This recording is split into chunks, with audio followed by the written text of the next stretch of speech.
look at what happens as tensions are rising in this factory scene from the movie The Accountant 2. Ben Affleck's character, Chris Wolf, is accusing this business owner of money laundering. As he gets close, he puts a finger on his chest. Okay, pause. What do you think the best course of action is in this scenario? In terms of self-defense. He's in Affleck's space, and he's getting angrier. And seemingly, he's willing to take it to the next level. So...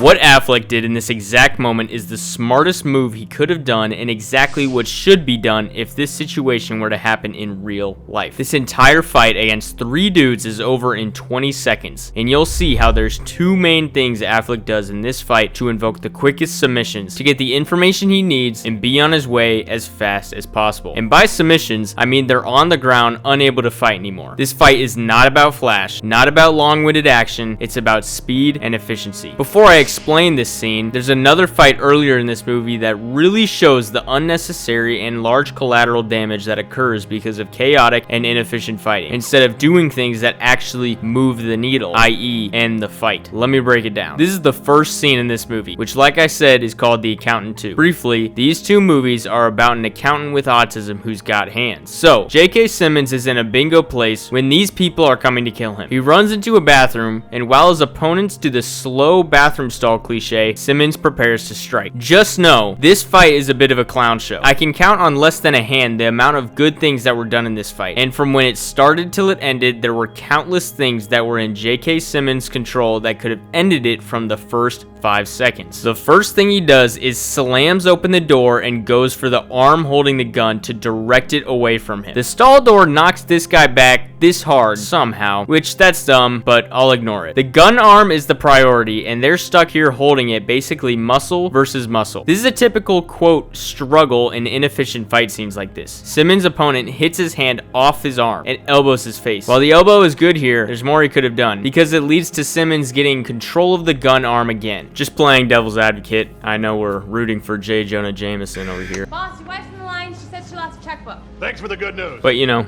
great. We're here in the typical struggle again. Simmons gets grabbed from behind, but he headbutts the guy, which is perfect. That's very realistic. If you're being grabbed from behind, don't forget, your hard skull can be used to headbutt the person behind you. They're still struggling with the gun, but this guy shoots his own partner. Come on, man. Seriously? Again, I'll ignore it. Simmons has a good grip around the wrist right here, which he wastes an opportunity for, but I'll get into that later. He slams the gun against the wall and hits it to knock it out of his hand. Simmons uses a fisted palm strike to the nose. Palm strikes are underrated, but Simmons could have actually used it better. Okay, actually looking back, I think he meant to throw a punch, but J.K. Simmons just kind of threw it weird. But I like the palm strike, and it comes up again later, so we're rolling with it, alright? He bends down at grandpa speed and gets kicked to the face. This leads to him getting slammed on the urinal, and J.K. recovers from this immediately, which I mean, whatever. It's a movie. I'll ignore that one as well. His opponent reloads the gun and has a mysterious and nonchalant walkover. This allows Simmons to take a pen and drive it up, I don't even want to know where. Any option is horrific. And boom, the fight's over. Like I said, this could have been over so much quicker, but instead, we saw a struggle with the gun, missed opportunities for escaping, dumb decisions, etc. Okay, so now that you've seen the most chaotic and worst fight of this movie, now watch what happens when someone, Ben Affleck, actually knows what he's doing to end a fight with 3 people in 20 seconds. So remember, tensions are rising as Affleck accuses this guy of money laundering. And as this guy gets angrier, flippin' rodent,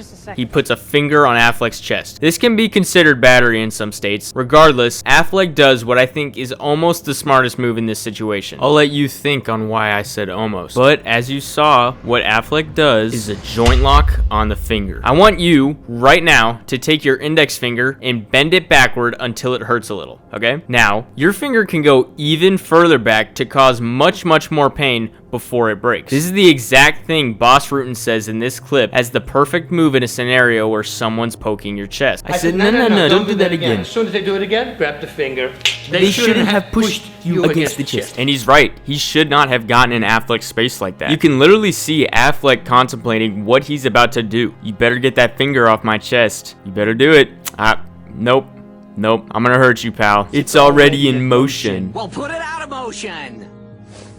You pissed me off. He serves up one knuckle sandwich as the bodyguards pull up. He parries a punch and does what looks like a palm strike to the nose. Very similar to what J.K. Simmons did. This is good because the nose is vulnerable and the palm strike connects at the radius bone on the wrist. Now you're able to feel this right now in your hand. You can hold it up like Iron Man and find the bone at the wrist. See how it kind of protrudes? Now imagine that dense bone from your forearm getting in contact with someone's nose. I mean, it's no contest. This is so efficient because it can do a lot of damage very quickly, and with the palm open, it leads to easy transitions to grabbing or other open palm techniques. It's actually very underrated, and in many cases, it's better than a punch. Notice how when the owner's bodyguards come, they're lined up, so Affleck's able to take them one-on-one, which is good when fighting multiple people. Affleck twists the next guy's neck around and chops him in the throat. First off, this twist is something we saw in a fight scene in the first movie. But here's the best part. This is one of the main things Affleck uses for his efficiency in this fight, going for the throat. If you've seen my videos before, you knew I'd say that. Yep, you knew it. The rest of this fight, this guy is nowhere to be seen. I wonder why. Because he's gasping for air after a potentially lethal chop to the throat. I'll explain the throat chop a little more later, but this is the efficiency. One hit and this guy's out of the equation. Affleck grabs a trash bag and whips it at the other guard's face. If you watched my first accountant video, you already knew something like this would come. Glad to see the choreographers kept a large part of Affleck's style. A gun comes out and his first move isn't to try to disarm it, it's to outstretch the arm. Why? Because now this guy has no strength. Affleck's able to get a good grip on it, and now what do you think he's going to do? That's right, a joint lock. As you saw from how this started, Affleck uses the joint locks in this fight for quick submissions. Joint locks are great, man. Right here, this guy is in Affleck's complete control. If he were to raise his other arm, try to fight back, contest in any way, all Affleck has to do is twist his arm further and boom, it subdues him even more. The gun's in his hand, making it useless. Everything this guy can do is useless. A joint lock to a human is as a collar and leash are to a dog. There's a pound on the floor, I'll make him pick it up. Pick up the pound. He disarms the gun. Bit unfavorable way to disarm in my opinion. Trigger's bound to get pulled, and it's not in the direction of grip being the weakest. Quite dangerous actually, but alright. The gun's out of the equation. He uses the trash bag to slam this guy into the table and now onto the original guy. By the way, this trash bag around the back of the neck is the same thing that Chaw did with a towel in Man from Nowhere. The arm gets passed around, Cali techniques, just redirection. Since his arm is stretched out and has no strength, this is what happens. Typical police... Did I scare you? Typical police arm lock, and this guy's slammed against the table. Everything that just happened took 20 seconds. Like I said, super quick, super efficient. Affleck needs this guy to give him answers, so he threatens to dislocate his shoulder, which he then immediately does. Then after questioning him for a little bit, please no. Who's your contact? Who's your contact? Tomas! He picks him up and gives him a throat chop. Completely unnecessary in my opinion. Affleck got his information and could have just walked away, but instead he decided to do this. The throat chop is a last but final resort, not an afterthought. Like he did to this guy, he needed him out of the equation immediately, so he did exactly that. This guy's shoulder was dislocated. He's not gonna fight back, bro, but whatever. So now you've seen how efficient that fight was. Almost every move had a purpose. This fight was boom, boom, boom, over. No dragging out or slowing down, like how the beginning scene had so much struggle and stupid moments. If you translate the quickest and most lethal parts of the factory scene into the bathroom scene, it could have been over, as I said, in the first 5 seconds. So let me show you quickly every single moment that should have ended this fight immediately, instead of all the oh, the gun's over here. Oh no, the guy's grabbing me. Oh, I got the gun off, but now I'm a grandpa. Whatever. J.K. Simmons goes for the gun arm with both of his hands. Now this guy's arms are outstretched. Simmons has more strength on him, so he could very, very quickly keep one hand on the arm, probably his left hand, and slide the other hand up and into the throat. A chop, exactly how you'd imagine it, like the word chop, with the hand flat and the owner's side going straight to the trachea. Now this guy's gasping for air, and he probably either dropped the gun, or it's very easy to disarm the gun and either take care of business or escape. Next, when Simmons gets control of the gun arm again, which what he does here is very good, directing the gun away and moving the head the other way. Exactly what you want to do in that scenario. Anyway, right here, there's an opening with the gun out of the way and good grip on the gun with his left hand. His right hand can be freely used here to make another crisp slide or punch in between his opponent's arms into the throat, maybe the face. He can also use his legs to knee him, kick him in the nuts. Immediately, there's many things he could do here to incapacitate his opponent and then get out of there. Now, once J.K. Simmons gets the gun out, his hand is free right here. It's in free motion. It's already in motion. Simmons can just hold onto it with both hands, maybe headbutt this guy, and whilst headbutting, get a good grip on the wrist to crank it. Now put it forward into a beautiful wrist lock. Then you could hold it there as long as you want. Go as slowly and smoothly as you want to make your next move, either grabbing the gun off the ground, kicking him, or escaping. Whatever it may be, this was a good moment where Simmons could have taken control. But other than that, I mean, the only other thing I could say is maybe don't move like a grandpa. I don't know. After that though, it's just the characters being stupid and slow for no reason. But clearly, as you can see, joint locks and throat chops would have easily ended this fight 10 times quicker than it went. And Simmons probably wouldn't have walked away with a concussion or other injuries because everything would have been taken care of from the first moment. Listen, I want to emphasize that not everything is going to work. Everything I said Simmons could have done could go wrong. I mean, if this were a real fight, how easy is it for me to sit back and watch it in slow motion and then critique it? You know what I mean? The point is that when you get a broader awareness and knowledge of all kinds of self-defense techniques, not boxing yourself into one specific martial art or saying other martial arts aren't effective, mastering the whole picture leads to you being able to see opportunities all the time. Let me give you a perfect example. The Lego Movie. Emmett's rolling back up to the function after doing something, I don't remember, it's been a while since I've seen it, and he suddenly sees Lego pieces the way master builders do.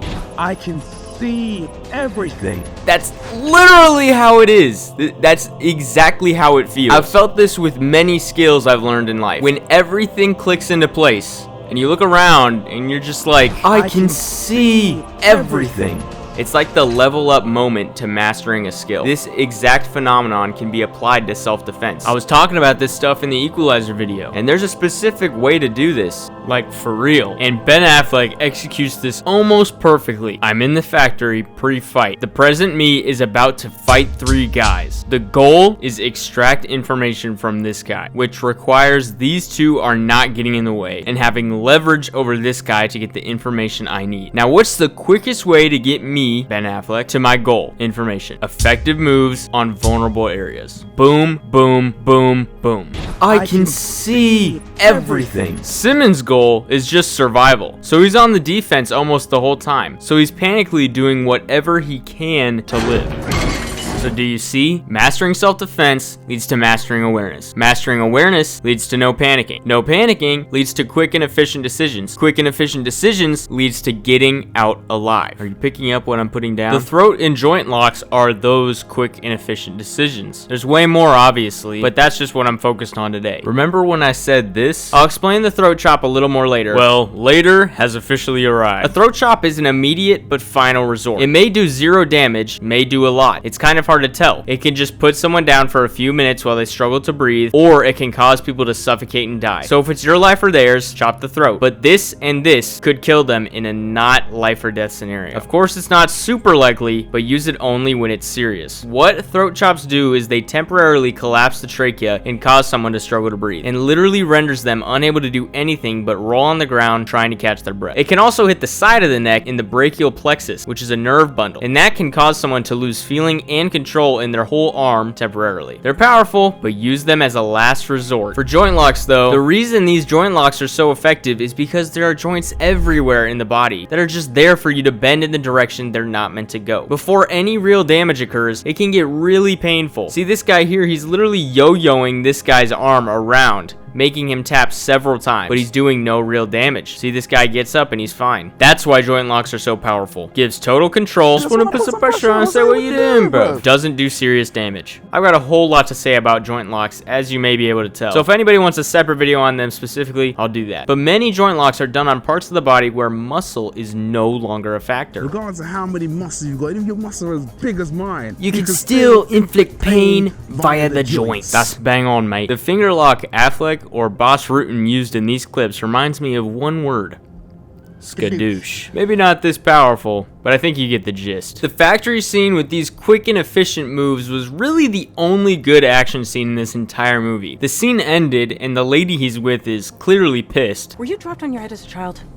I feel that's not really your question. And there's not another fight scene until the very end, which is not even worth analyzing. This may be one reason why people didn't really like The Accountant 2, because the first one's an action movie, and the second one's really just a take on the interesting dynamic these two have as brothers. I truly enjoyed this movie because of how John Bernthal and Affleck's characters act with each other. There's the brother plot and the action plot. And the action plot, I honestly didn't even fully understand. And this lady, I still have no clue who she even is. I like how Affleck acts and speaks differently throughout different parts of the movie.